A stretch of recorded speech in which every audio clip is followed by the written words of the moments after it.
Phone tapping కేసులో కేసీఆర్ను SIT విచారించింది. సుమారు 4 గంటల పాటు హైదరాబాద్ నందినగర్లోని నివాసంలో ప్రశ్నించింది సిట్ బృందం. సీనియర్ ఐపీఎస్ అధికారి విజయ్ కుమార్ బృందం బీఆర్ఎస్ హయాంలో ఫోన్ ట్యాపింగ్ అంశంపై వచ్చిన ఆరోపణలపై వివరాలు సేకరించే ప్రయత్నం చేసింది.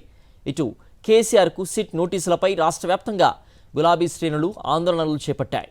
ఫోన్ ట్యాపింగ్ కేసులో సిట్ విచారణ ఊపందుకుంది. ఈ వ్యవహారంపై సిట్ అధికారులు కేసీఆర్ను విచారించారు. ఇప్పటికే కేటీఆర్, హరీష్, సంతోష్ రావులతో పాటు బీఆర్ఎస్ కు చెందిన 2 మాజీ ఎమ్మెల్యేలను విచారించారు.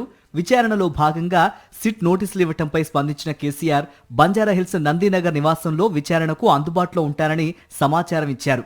ఎర్రవెల్లి ఫామ్ హౌస్ లో ఉన్న కేసీఆర్ మధ్యాహ్నం బంజారాహిల్స్ నందినగర్ కు చేరుకున్నారు.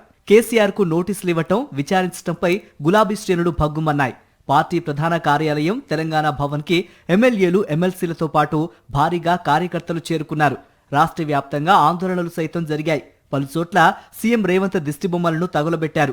మరోవైపు ఆందోళనలు నిర్వహిస్తున్న పార్టీ నేతలు, కార్యకర్తలని పలుచోట్ల అదుపులోకి తీసుకున్నారు పోలీసులు. కేసీఆర్ విచారణకు అంగీకరించడంతో బంజారాహిల్స్ నందినగర్ ను తమ ఆధీనంలోకి తీసుకున్నారు పోలీసులు. అక్కడ భారీగా పోలీసులు మోహరించారు.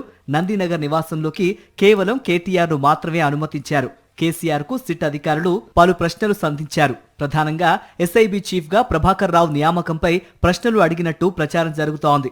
ఇటు ఫోన్ ట్యాపింగ్ కు సంబంధించి వచ్చిన ఆరోపణలు, అరెస్టైన పోలీసు అధికారులతో ఉన్న సంబంధాలపై కేసీఆర్ తో ఆరా తీసే ప్రయత్నం చేశారు. ఫోన్ ట్యాపింగ్ సిల్లీ కేసని అడిగిన ప్రశ్నలే మళ్లీ మళ్లీ అడుగుతున్నారని కేటీఆర్ అన్నారు. కేసీఆర్ గారిని అడిగింది స్పష్టం ఒకటే, ట్యాపింగ్ జరిగిందా అని అడిగారు. అలాంటిది ఏది జరగలేదు, అంతా బోగస్ సృష్టి అని చెప్పింటారు. ఎందుకంటే మమ్మల్ని అదే అడిగారు. బహుశా కేసీఆర్ గారిని కూడా అదే అడిగింటారని నేను అనుకుంటున్నాను. మీకోసం కాలక్షేపానికి, ప్రజలకి వినోదానికి తప్ప ఈ కేసులో ఏమీ లేదు. నేను మొన్న చెప్పాను, మళ్ళీ చెప్తున్నాను. It's absolutely a silly case, it's a frivolous case.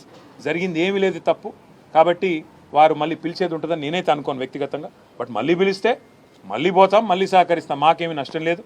KCR ను విచారించినంతసేపు తెలంగాణ భవన్, నందినగర్ దగ్గర పలుమార్లు ఉద్రిక్త పరిస్థితులు నెలకొన్నాయి. తెలంగాణ భవన్ బయటకు వచ్చి ఆందోళన చేసేందుకు ప్రయత్నించిన బీఆర్ఎస్ శ్రేణుల్ని పోలీసులు కట్టడి చేశారు.